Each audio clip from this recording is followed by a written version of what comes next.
Hello friends, welcome back in once again our YouTube channel. हमारे भाग 3 संविधान के अंतर्गत भाग 3 चल रहा था। भाग 3 के अंतर्गत हम क्या पढ़ रहे थे? तो मौलिक अधिकार हम पढ़ रहे थे। आज हमारा भाग 3 शायद कंप्लीट हो सकता है। तो चलिए वीडियो करते स्टार्ट बिना टाइम को वेस्ट किए। हमने अनुच्छेद 30 तक पढ़ लेते, एक बार छोटे से रिवीजन मार लेते हैं। अनुच्छेद 12 राज्य की परिभाषा देता है। अनुच्छेद 13 सुप्रीम कोर्ट द्वारा विधि को जानने के, अर्थात कोई संसद कोई ऐसा कानून न बना दे कि मौलिक अधिकारों का हनन करता हो तो उसकी जांच कौन करेगा? तो अनुच्छेद 13 कहते हैं सुप्रीम कोर्ट। फिर अनुच्छेद 14 से 18 किसकी बात करता है? तो 14 से 18 समानता के अधिकार की। फिर 19 से 22 स्वतंत्रता का अधिकार। 23 से 24 शोषण के विरुद्ध अधिकार। 25 से 28 धर्म की स्वतंत्रता। 29 और 30 संस्कृति और शिक्षा का अधिकार। इतने टॉपिक हमने पढ़ लिए थे या कवर कर लिए थे। आज करते हैं 31 से 35। तो हमारा क्या है, ये पूरा भाग 3 कंप्लीट हो जाएगा 31 से 35 तक। 30 तक हम कर चुके हैं, 12 से स्टार्ट होता है भाग 3 और 35 तक आता है। तो बात करते हैं अनुच्छेद 31 की। अनुच्छेद 31 क्या था? तो अब इसको समझते हैं। अनुच्छेद 31 था पहले क्या? संपत्ति का अधिकार। संपत्ति का अधिकार। अब इसको वर्तमान में क्या है, हटा दिया गया। अब क्यों हटाया गया, इसका रीजन जानिए।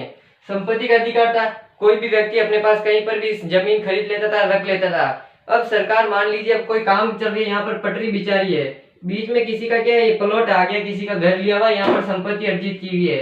अब सरकार को ये लाइन बिछानी, तो ये लाइन तो रेलवे लाइन तो सीधी जाएगी, ऐसे नहीं यहाँ से फिर इतना घुमाए, फिर यहाँ से ऐसे ले, फिर यहाँ से खर्चा ज्यादा आ जाएगा। तो इसको बचाने के लिए सरकार इनसे मांगती थी, इनके मकान मालिक से, क्या कि ये भूमि हमें दे दीजिए। तो नागरिक क्या है, कोई भी मालिक है अपनी भूमि देता नहीं था कि हम क्यों दे अपनी भूमि, आपको अपनी रेलवे लाइन बिछानी है तो ऐसे घुमा के लेके जाइए। तो सरकार को ऐसे लगा कि ये इनका अधिकार है जो हमारे क्या है, देश के विकास के कार्य को बाधित कर रहा है, अर्थात रोक रहा है। तो ये कोई देता नहीं था। अगर इनसे जबरदस्ती छीन लेते तो सारे लोग मिलकर क्या कहाँ चले जाते थे, अनुच्छेद 32 का प्रयोग करके सुप्रीम कोर्ट चले जाते थे। अभी अनुच्छेद 32 हम पढ़ेंगे। तो सुप्रीम कोर्ट के पास जाकर कहते थे कि हमारा मौलिक अधिकार है, आप ही ने कहा हमारा मौलिक अधिकार अगर खतरे में हो तो हमारे पास आइए सुप्रीम कोर्ट के पास।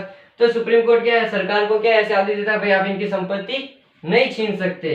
तो इसलिए सरकार को भी ऐसे कुछ सालों तक, तो जाते जाते 1952 में हमारा संविधान लागू हुआ और 78 तक ये ऐसे प्रॉब्लम हमें झेलनी पड़ी। फिर सरकार को एक आइडिया आया, क्या कि ये क्या एक इनका मौलिक अधिकार है कि ये संपत्ति इनकी छीन नहीं सकता, मौलिक अधिकार के तहत सुप्रीम कोर्ट इनको बचा रहा है, क्यों ना हम इसको यहाँ से हटा दें। क्योंकि संसद के पास शक्ति है, वह कहीं पर भी अनुच्छेद 68 का, अनुच्छेद क्या है, अनुच्छेद 368 का प्रयोग करके संविधान में संशोधन कर सकती है। तो 1978 में 44वां संविधान संशोधन हुआ। कौन सा? संपत्ति के अधिकार के लिए 44वां कॉन्स्टिट्यूशन अमेंडमेंट, संविधान संशोधन हुआ कब? 1978 में। मोरारजी देसाई की सरकार थी इस समय। तो इन्होंने क्या किया, इसे यहाँ से हटा दिया। भाई सुप्रीम कोर्ट को कहा हम तो क्या देश के विकास के लिए काम कर रहे हैं, और क्या हमारे संविधान में कहा गया एक संसद देश की सर्वोच्चता बनाए रखने के लिए संविधान में संशोधन कर सकती है। तो उसके आधार पर अब सुप्रीम कोर्ट भी कुछ कह नहीं सकता, हाँ भाई देश के लिए जरूरी है, देश के विकास के लिए, तो इसको यहाँ से हटाना। सुप्रीम कोर्ट भी कुछ कह नहीं पाया। तो संपत्ति के अधिकार को 44 संविधान संशोधन 1978 में हटा दिया गया। अब वर्तमान में ये क्या है, तो इसे कहां से भेज दिया, 31 से हटाकर, अनुच्छेद 31 से हटाकर इसे कहां भेज दिया, अनुच्छेद 300 के ए में, ठेठ वहां पे भेज दिया। 31 हटाकर 300 मोरारजी देसाई की सरकार ने, कि अब ये क्या है, मौलिक अधिकार ना होकर अब ये क्या हो गया, इनका विधिक अधिकार है। विधिक अधिकार, विधिक अधिकार, विधिक अधिकार मतलब इनका क्या है, कानूनी अधिकार है कि भूमि अपने पास कितनी भी रख सकते हैं, लेकिन सरकार को अगर जरूरत पड़े तो इनकी भूमि भी क्या है, छीन सकते हैं। अब ये सुप्रीम कोर्ट नहीं जा सकते। अगर अब कोई सुप्रीम कोर्ट जाता है कि मेरी भूमि छीन रहा है, तो सुप्रीम कोर्ट कहेगा कि देख सुन, अनुच्छेद 32 कहता है कि मौलिक अधिकारों को छीने तो मेरे पास आओ। अब वो मौलिक अधिकार ही नहीं रहा, तो अब आप मेरे पास नहीं आ सकते। तो ये था अनुच्छेद 31। आई होप आपको समझ में आ गया होगा। अब बात करते हैं अनुच्छेद 32 के बारे में, जिसे कहा जाता है संवैधानिक उपचारों का अधिकार। संवैधानिक, ये हमारा लास्ट टॉपिक है, संवैधानिक उपचारों का अधिकार। अधिकार, अब हम इतने सारे ये अधिकार तो देते हैं, लेकिन इनकी रक्षा कौन करेगा, ये तो कोई बताओ। तो ये आता है हमारे इधर संवैधानिक उपचारों का अधिकार, अनुच्छेद 32। 31 हो गया, अनुच्छेद 32। अनुच्छेद 32 कहता है अगर आपके इनमें से कोई भी मौलिक अधिकारों का हनन होता है तो आप क्या है, सीधे सुप्रीम कोर्ट आ सकते हैं। अगर आपसे घर के पास सुप्रीम कोर्ट दूर पड़ता है तो आप 226 का प्रयोग करके हाई कोर्ट भी जा सकते हैं, हाई कोर्ट। तो ये क्या कहता है, संवैधानिक उपचारों का अधिकार, कि अगर आपके मौलिक अधिकारों को कोई व्यक्ति, संस्था, सरकार, कोई भी आपके मौलिक अधिकार का हनन करता है आप तो आप क्या है, सीधे सुप्रीम कोर्ट आ सकते हैं अनुच्छेद 32 के तहत। संवैधानिक उपचारों के अधिकार को इसी के आधार पर, कि भाई रक्षा कौन कर रहा है हमारी, तो सुप्रीम कोर्ट, इसी के आधार पर भीमराव अम्बेडकर ने, किसने, भीमराव अम्बेडकर जी ने, भीमराव अम्बेडकर जी ने इन्हें क्या कहा है, संविधान की आत्मा कहा है। संविधान की आत्मा अगर आपसे पूछ ले किस अनुच्छेद को कहा है तो संवैधानिक आत्मा, संवैधानिक उपचारों के अधिकार को अनुच्छेद 32 को किसने कहा, तो भीमराव अम्बेडकर जी ने इसे कहा था, संविधान की आत्मा। अब हम मान लीजिए हम सुप्रीम कोर्ट जाते हैं, हमारे मौलिक अधिकारों का हनन होता है तो सुप्रीम कोर्ट क्या करेगी वो तो बताइए। तो सुप्रीम कोर्ट 5 प्रकार की रिट जारी करता है। सुप्रीम कोर्ट क्या करेगा, 5 प्रकार की रिट। रिट का मतलब क्या होता है, आदेश समझिए, यानी रिट यानी एक आदेश देगा। अब सुप्रीम कोर्ट का आदेश तो पूरे भारत में मान्य होता है, सबको मानना पड़ता है, तो ये 5 प्रकार के आदेश देता है। कौन कौन से, बंदी प्रत्यक्षीकरण, बंदी प्रत्यक्षीकरण, दूसरा हो जाएगा प्रतिषेध, उत्प्रेषण,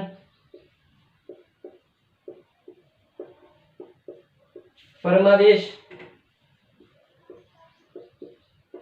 और अधिकार पर्चा। ये 5 प्रकार के क्या है वो आदेश देता है। कौन, सुप्रीम कोर्ट। हाई कोर्ट भी 226 के अगर आप हाई कोर्ट जाएंगे तो हाई कोर्ट भी क्या है 5 प्रकार के रिट जारी करता है। बंदी प्रत्यक्षीकरण क्या है, अगर कोई पुलिस किसी आदमी को गुनाह के तौर पर अगर हवालात में जमानत पर रख लेती है, पुलिस क्या है किसी भी व्यक्ति को गुनाह के तौर पर 24 घंटे से ज्यादा पुलिस में हिरासत में रखती है, उसे कोर्ट के सामने पेश नहीं करती है, तो ये किसका उल्लंघन होता है, तो अनुच्छेद 22 का उल्लंघन होता है। अनुच्छेद 22 क्या कहता है कि किसी भी व्यक्ति को 24 घंटे से ज्यादा पुलिस क्या अपनी हिरासत में नहीं रख सकती, 24 घंटे के बाद उसे कोर्ट में पेश करना अनिवार्य है। अगर मान लीजिए कोई पुलिस नहीं कर रही है तो आप सुप्रीम कोर्ट चले जाइए, अनुच्छेद 32 का, सुप्रीम कोर्ट बंदी प्रत्यक्षीकरण का आदेश कहेगी आपने 24 घंटे से ज्यादा उस संस्था को, जो पुलिस स्टेशन है उसको ऑर्डर देगी, मतलब मैसेज भेज देगी अपना कि उसको अब क्या है हमारे सामने प्रस्तुत कीजिए, आपकी कार्यवाही होगी, अब हमारे सौंपिए। अगर नहीं सौंपेंगे तो पुलिस सुप्रीम कोर्ट उनके खिलाफ कार्यवाही करेगा। तो ये हो गया बंदी प्रोटेक्शन, अर्थात कोई व्यक्ति जाएगा भाई मेरे इस भाई को क्या है पकड़कर पुलिस ने 24 घंटे से ज्यादा रख लिया है और जज के सामने पेश भी नहीं किया है, तो हम सुप्रीम कोर्ट या हाई कोर्ट जाएंगे तो हाई कोर्ट इस प्रकार की रिट जारी करेगा उस पुलिस स्टेशन को। तो ये हो जाएगा बंदी प्रत्यक्षीकरण। अब समझिए परमादेश, परम प्लस आदेश, ये हो गया। अब इसको समझिए, इसके बाद परमादेश।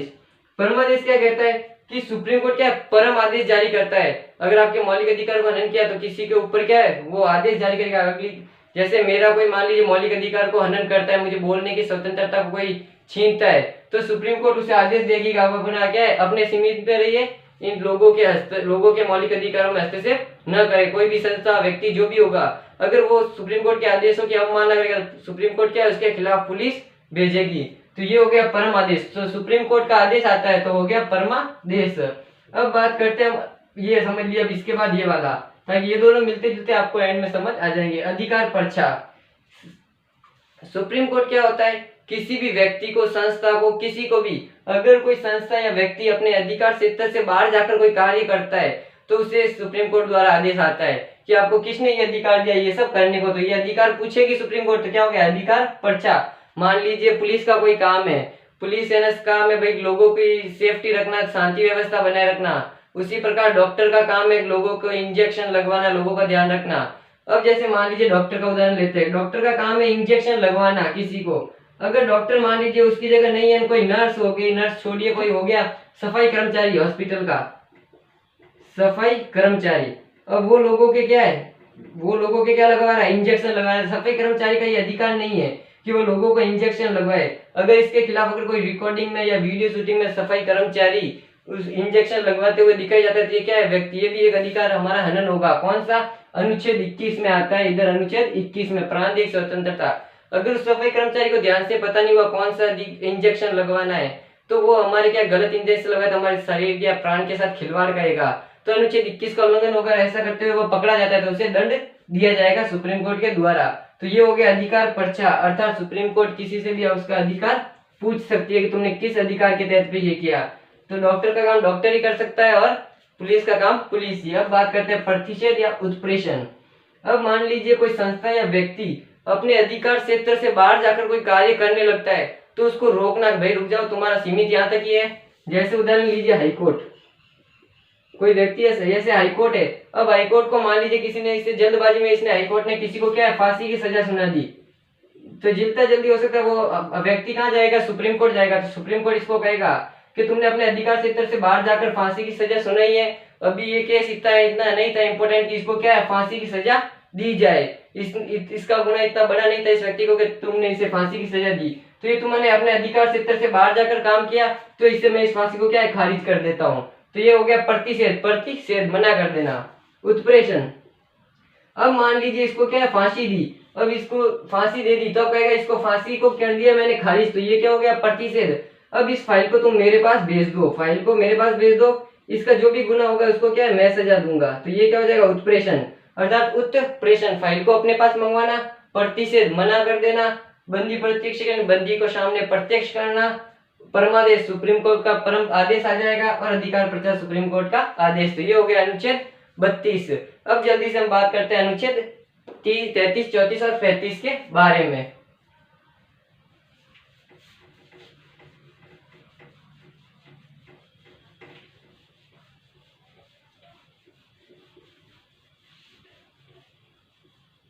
अब समझिए अनुच्छेद क्या है 33, 34 और 35।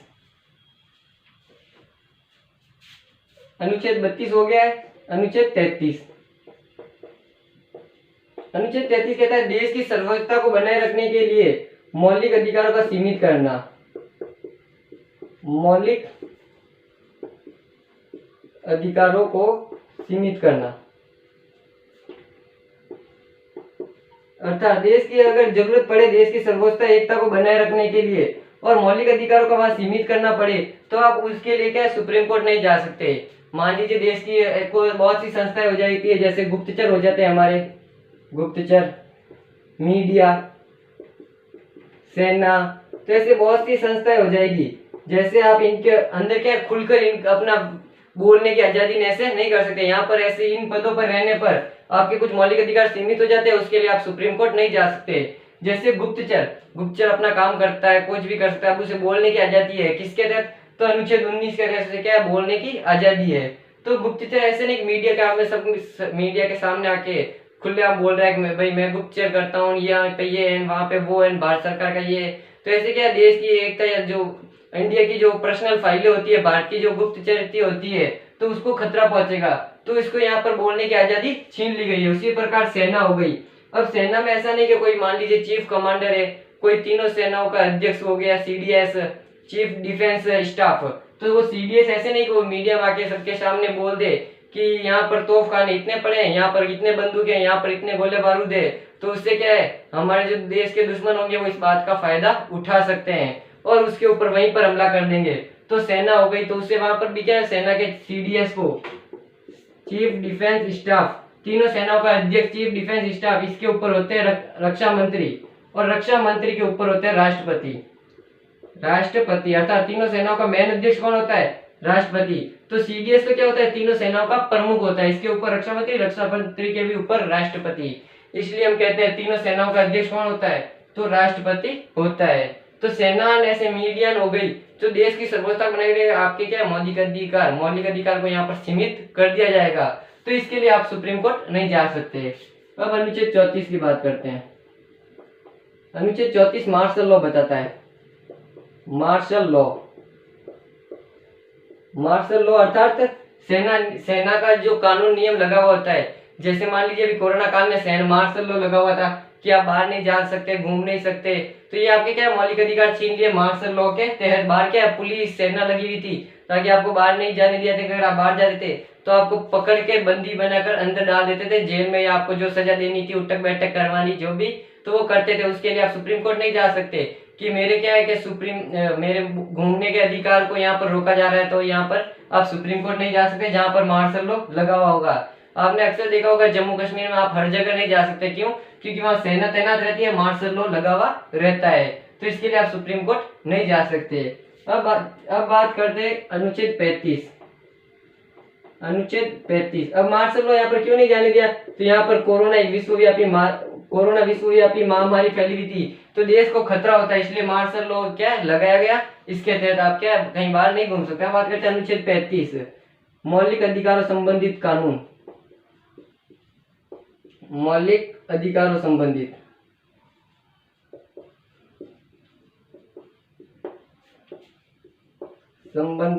कानून, अर्थात इसका मीनिंग समझिए। अगर मौलिक अधिकारों को कोई मौलिक अधिकार जोड़ना है, कम करना है, घटाना है, समाप्त करना है, तो ये किसको अधिकार दिया हुआ है? संसद को। तो संसद हमारे मौलिक अधिकार में परिवर्तन तो करती है, तो किस आधार पर करती है? तो अनुच्छेद 35 का प्रयोग करती है। किस हमारे संविधान ने संसद को ये अधिकार दिया कि मौलिक अधिकारों के संबंधित कोई नए कानून बना सकती है। तो यहाँ पर हमारा भाग 3 कंप्लीट हो गया, अनुच्छेद 12 से लेकर 35 तक। इसके आगे हम भाग 4 करेंगे, DPSP, direct principle of state policy. Video को अच्छा लगे तो लाइक कर दे, कमेंट कर दे, चैनल को सब्सक्राइब करना ना भूले। Thank you for watching this video.